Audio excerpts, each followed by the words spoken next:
মহাপুৰুষীয়া ভাওনা সংস্কৃতিক বিশ্ব দৰবাৰৰ প্ৰসাৰ আৰু প্ৰচাৰ ক্ষেত্ৰত বা বিশ্ব দৰবাৰলৈ লৈ যোৱাৰ ক্ষেত্ৰত উজনি অসমত মাতৃভাষাৰ যি ভাওনা সেই ভাওনাৰ প্ৰতিযোগিতা বিভিন্ন প্ৰান্তত অনুষ্ঠিত হয় আৰু উজনি অসমৰ বহু সংখ্যক ভাওনাৰ শিল্পীয়ে এতিয়া অৰ্থনৈতিকভাৱেও তেওঁলোকে এক প্ৰকাৰ স্বাৱলম্বী হৈছে ভাওনা কৰিয়ে। আৰু গৌৰীসাগৰত আমি পৰিৱেশ দেখুৱাম। আজি শিৱসাগৰৰ গৌৰীসাগৰত ত্ৰিলোচন সাংস্কৃতিক মঞ্চই যোৱা 17 জানুৱাৰীৰ পৰা ইয়াত তেওঁলোকে 23 জানুৱাৰীলৈকে এই যি প্ৰতিযোগিতা এই প্ৰতিযোগিতা তেওঁলোকে আয়োজন কৰিছে। ৰাজ্যখনৰ প্ৰায় 13টাকৈ অন্যতম শ্ৰেষ্ঠ দলে ভাওনাৰ তেওঁলোকে ইয়াত আহি ভাওনা প্ৰদৰ্শন কৰিছে।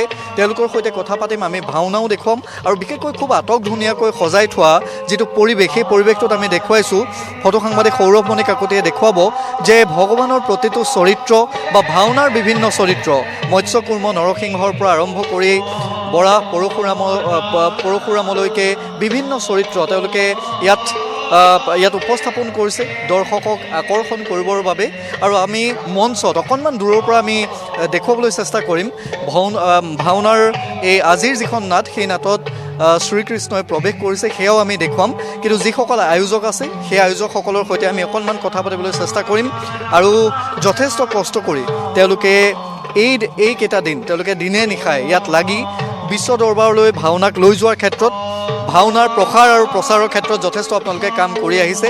আয়োজন কেনেকুৱা এই গোটেই পৰিৱেশটো ইয়াত সৃষ্টি কৰাত সকলোৰে যিহেতু অৱদান আছে, গতিকে কেনেকুৱা ধৰণে গোটেইখিনি পৰিচালিত হৈছে? হয়, ত্ৰিলোচন সাংস্কৃতিক মঞ্চৰ উদ্যোগত ৰাইজৰ সহযোগত এই মথুৰাজাক বহা আছে সমন্বয় ক্ষেত্ৰত আমাৰ সপ্তাহদোৱা ভাওনা প্ৰতিযোগিতা আজি আমাৰ অন্তিমভাগী নাট পৰিৱেশিত হৈ আছে। উক্ত নাটভাগী পৰিৱেশন কৰি আছে শংকৰগুৰু নাট্যগোষ্ঠী কঁৱৰপুৰ শিৱসাগৰে বৃহৎ গান্ধীৱ দাৰ্শন। এই ভাগে সৈতে আমাৰ 13 ভাগ নাট ইতিমধ্যে মঞ্চস্থ হৈছে। যথেষ্ট দৰ্শক আমাৰ মাজলৈ আহিছে, ভাওনা উপভোগ কৰিছে। আমি তেখেতসকলক কেনেদৰে শুশ্ৰূষা কৰিব পাৰিলোঁ নাজানো, কিন্তু ৰাইজৰ উপস্থিতি আমাৰ অনুষ্ঠানটো সাফল্যমণ্ডিত হৈছে বুলি আমি নিজকে ভাবিবলৈ বাধ্য হৈছোঁ।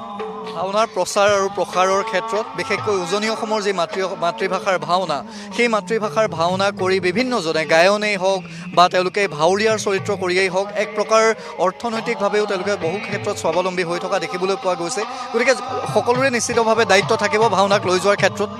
হয় হয়, সকলোৰে দায়িত্ব থাকিব, কাৰণ কৃষ্টি আৰু সংস্কৃতি বজাই ৰখা ধৰক আমাৰো এটা দায়িত্ব হয়। গতিকে আমি আজি যোৱা 9 বছৰে কৃষ্টি সংস্কৃতি বজাই ৰখাৰ স্বাৰ্থত ত্ৰিলোচন সাংস্কৃতিক মঞ্চই পৰিৱেশিত আৰু পৰিমাৰ্জিত ৰূপত ভাওনাক উপস্থাপন অসমৰ বিভিন্ন জেগাত আমি কৰি আহিছোঁ। আৰু আজি তাৰ ফলশ্ৰুতিত আমি ভাওনা এই যি প্ৰতিযোগিতাভাগী আছে 7দিনীয়া প্ৰতিযোগিতাভাগী আমি সফলভাৱে ৰূপায়ণ কৰিছোঁ বুলি ৰাইজৰ যি সহযোগিতা লগতে উপস্থিতি ইয়াত আমি দেখা পাইছোঁ। আমি সফল হৈছোঁ বুলি ভাবিছোঁ আৰু পৰৱৰ্তী সময়তো আমি চেষ্টা কৰি যাম এনেধৰণে যি আমাৰ পৰিশীলিত ৰূপত যি উপস্থাপন কৰি যোৱাত। ভাওনা যিহেতু ইতিমধ্যে আৰম্ভ হৈছে, আমি অকণমান দৰ্শকসকলক ভাওনা আমি দেখুৱাবলৈ চেষ্টা কৰিম পোনপটীয়াকৈ।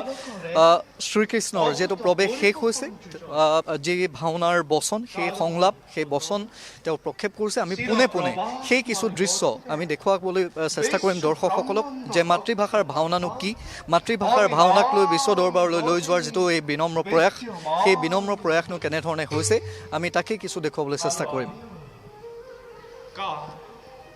আর প্রকৃতির আহ্বানে ক্রমে জন্মিছু ধরা ধামতে মনুষ্য রূপে বিশ্ব পালকর ইচ্ছারে সাধন করিব লাগে কর্তব্য মহান মানবর কল্যাণ।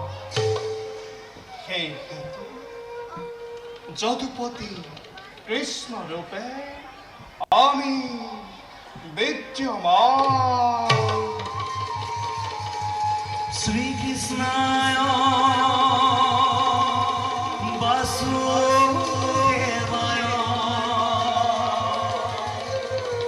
দৈবকী নন্দনায়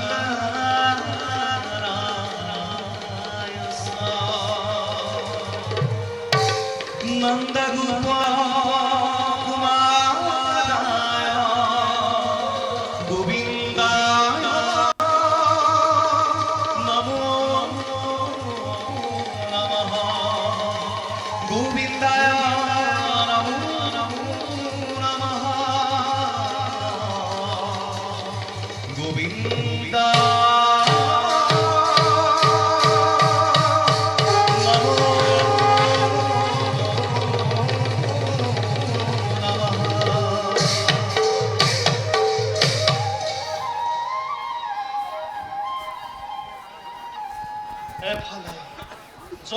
আমাৰ কৰ্তব্য প্ৰধান আৰু অন্য হাতে এক ভীষণ সমৰৰে আগজাননী হস্তিনাপুৰক কেন্দ্ৰ কৰি আৰম্ভ হ'ব এক ভীষণ প্ৰলয়ৰে কৌৰৱ আৰু পাণ্ডৱ দুটা পক্ষ আৰু উভয়ৰ মাজত যদুপতি কৃষ্ণ